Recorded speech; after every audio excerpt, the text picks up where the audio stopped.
Okay, so today I want to talk about water control. And the most important thing that we need to do to talk about water control is to start with brushes. So, this is so important. It is very, very important to have proper brushes. You need a brush that is just good enough to hold pigment and water and to hold different types of pigment and water. I am a huge fan of the Princeton Heritage. I like to have the round 16, a round 12, a round 6, and a round 2. These are my go to brushes for what I do in watercolor. And these brushes are great. If you don't have the right brush, you're going to find that you're picking up too much water. But you also need to be able to control what you're doing by when you put the brush in here. As you can see, it's kind of like drippy. You want to be able to bring it to the side and kind of get some of that water off. This is a way of wringing out the brush. I do what you are not supposed to do, and therefore my brush has a little bit of a move to the side because I tend to keep my brushes in the water. So it just kind of changes the bend of where the brush tip is when you do that. And if you have very cheap brushes, it will destroy them quickly. But I'm lazy. They stay in the water from time to time. And I have a nice little towel here so that I can kind of get water off. I don't use this very often, but it's nice to have one handy. So I'm going to leave these here for now, and I'm going to leave this brush in the water. What I want us to discuss is thinking about how to think about our water ratios. So I want you to think like a misty rain all the way to like a frozen lake of water, very solid, no transparency. So that's what we're going to be talking about. I've heard other metaphors that are good from other people teaching as well, but today I'm using arches. I'm using actually a hot press paper. It's not my favorite paper to use. I prefer to use cold press paper, but this is what I have handy. So I want you to create 6 circles here. And they can be really, really round and perfect or not. I don't want you to get too worried about these circles. Don't worry about making them perfect, but make 6 circles. And we're going to be talking about water control and transparency and light to mid-dark to dark as far as the range. We're going to use one color today. And I am currently using the Artistro watercolor set. And within that set, I'm going to be using, I believe, the cobalt blue because I can get a huge dark amount from that. So I want us to start with like a misty light rain. And I'm going to take my brush here. I've got a lot of water on it, and I'm going to bring it into my cobalt, and I'm going to bring that over here. Now, as you can see, that's pretty darn light. I'm going to add even a little bit more water. And so it moves around a lot in the tray here when I do that. So it's pretty darn light. I've got a lot of water. There's a lot of water on my brush as well. I'm going to kind of get some of that water off, just bringing the brush to the side to kind of bring some of the water off the brush.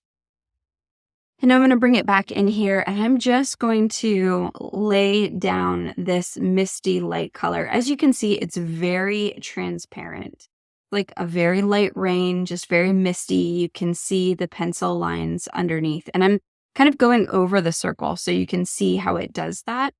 it goes over. It's just very, very light. Now, the next thing that I want you to think about is I want you to think about a summer shower. If it's raining and you've got a summer shower, I'm going to write that in, summer shower.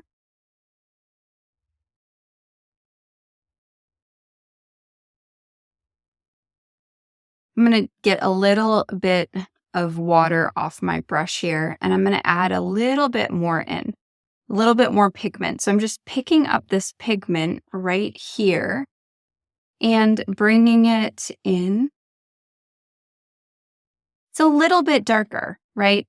You can still, it's still pretty transparent. And I'm going to bring that here. I might even want it a little bit darker than that. But you can see I've picked up more color. This is the exact same, I'm using the exact same color, but look at the variation that we have happening. And you can just see that beginning to happen. So this summer shower, if you were looking out, it'd be harder to see through that summer shower, but you'd still see the lines behind it. It's pretty dark in the tray. You can see how it looks when it moves around. Now I'm going to really rinse off my brush. And I want to think about if that summer shower starts pouring, if it's like a downpour. A downpour of water, you really start to not be able to see through that to the other side of the street. So I'm going to pick up a lot more pigment here. And with this, a lot of pigment, I'm bringing this down. So you may still see behind it, there's still water on my, I can still move the water around easily here. I can sort of see those pencil lines, but the color is a lot darker here.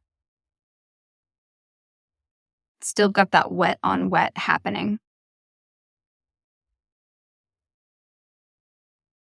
Now, I want you to think of what if that water were to turn into snow? It's much less transparent.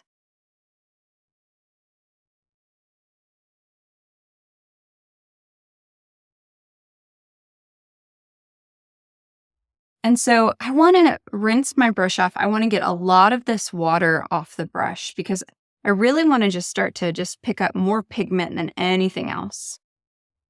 So even here, I just am I'm not adding water to my brush. I'm just here pulling in as much pigment as I can, least amount of water, and I'm getting a really creamy blue. And this creamy blue is a lot less water and a lot more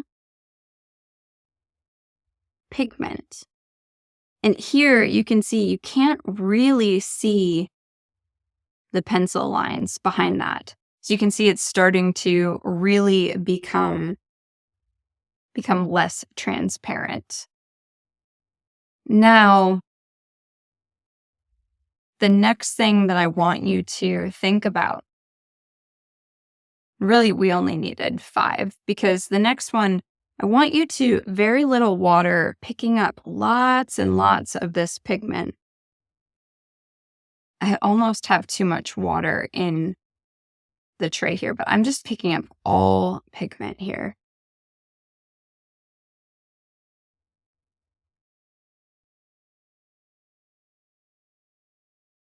And this is just this is as thick as you can get.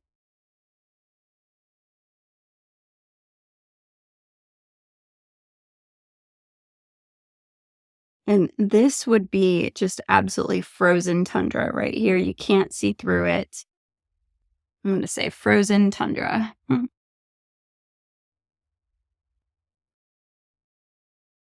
So you can see that just very one use of a color with different amounts of water and playing with those different amounts of water right here gives me vast different colors. So the shading goes from very, very light and transparent all the way to as dark as you can possibly get it. Now I'm going to rinse off my brush here and let's play with some light to dark and let's take a look at what it could look like to just use one value. Now when we are going to do wet on wet. I'm just going to make a square here. And as you can see, my water is blue. So it's like that light, misty rain of the blue because the blue is already in the water. And I'm just getting a lot of water on my brush. So I've got a lot of water on the paper right now. And I am moving that around. I'm creating a square right here, just kind of with the water that has a little tiny bit of color purely from rinsing my brush off. And I'm letting this move around. Now, that's really a beautiful little wash here we have of a light blue.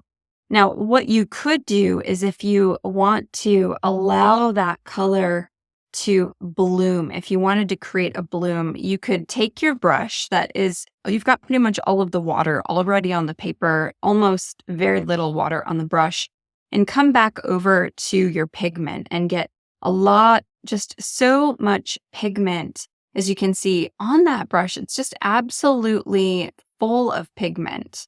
And now, while my wash here is still very wet, I'm going to take this very dark pigment down here. And this pigment is going to begin to just kind of bloom into it's going to bloom up into the other aspects of this picture. As you can see here, it's just blooming up a little here. And you can move it along if you wanted to. But I'm using that really thick, dark pigment to kind of come in and bloom into these other places. And that's just kind of the magic of watercolor.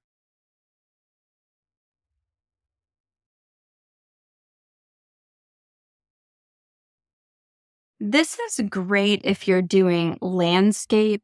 Like this looks like a little ocean scene here, right?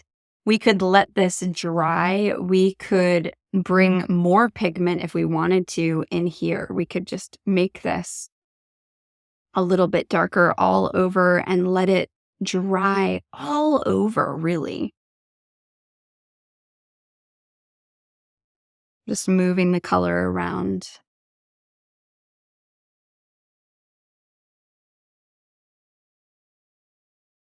You get this I've got a pretty even wash now happening throughout because I had so much water on the paper that I can kind of move it around to give it a nice even wash color. And I'm going to let it kind of stay this even. And I'm going to just let this fully dry here like this. And once this is dry, as you can see, once it's dry, we could take this and using the same color, but the frozen tundra value, for instance, let me really kind of rinse out my brush. I'm going to get as much water off of my brush just by bringing it along the side like this, just trying to dab off that water and bringing it back in here just to pick up a lot of pigment. It's still kind of wet in this little tray. If we want to create mountains, so to speak, using this same color, but a stronger value, I can really kind of create this mountain top. I'm going to get a little bit more water on there, pick up more pigment. Got a very creamy color here.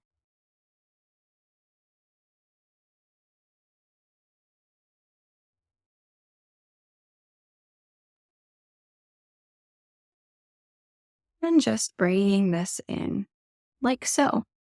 Look at that. Look, you've got a mountainscape that is slowly coming in. Maybe I'd want a little bit more over here. Just making sure I keep it very thick, but this is a very fun value exercise. I love painting mountains of all different kinds.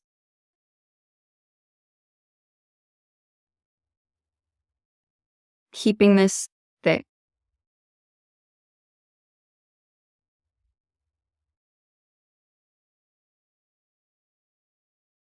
And this can just be a really great way to think about using the same value as you move through a picture. And I want to add some birds here in my little mountainscape. I'm going to just do, I like to kind of use the rule of thirds. Maybe do 3 there. And you could maybe just a little guy over here. So there we go. We've got just a very easy little mountainscape as we're learning to do this. So play with this. Get a good brush. Make sure you have a good brush and really play with it while you're adding different amounts of water and less amounts of water. It's really about learning how to pick up different amounts of pigment and water on your brush. Now, as you can see, I also want you to think about, I've been doing this for many years now, probably about 4 years I've been practicing. So I have a lot of control because I've been practicing. I know what the different consistencies need to be. So once you get an idea of what this needs to look like, then you start playing with it and practicing over and over. I just want to create one more. I'm going to do a wash here because this blue is just irresistible. I want to do a beautiful circle in this wash because it's fun. All right. And I want to play with the blooming effect a little bit more. I'm currently using this hot press paper, and it's not as toothy as a cold press paper would be. It's really designed for illustrators so that when they scan their artwork in, they're not picking up the toothiness, they're only picking up the illustration. And so it doesn't hold water this quite the same way. So it's harder to get the really lovely blooms that I like to get. But let's just play with that. Just let it bloom in here. And I will tell you, I'm using the Artistro watercolor set, which is a great set, but it's also rather cheap. And what I find with this set is I can make beautiful, beautiful watercolors, but you can see the graininess of the pigment in certain values. And I don't love that look, but that's a slightly less expensive brand. So et voila, there you go. That is a tutorial on really starting to learn how to get different amounts of water on your brush, as well as kind of playing with the different values and shades. I think this is an important skill that everyone who's watercoloring needs to master and learn. And let us know how your watercolor goes.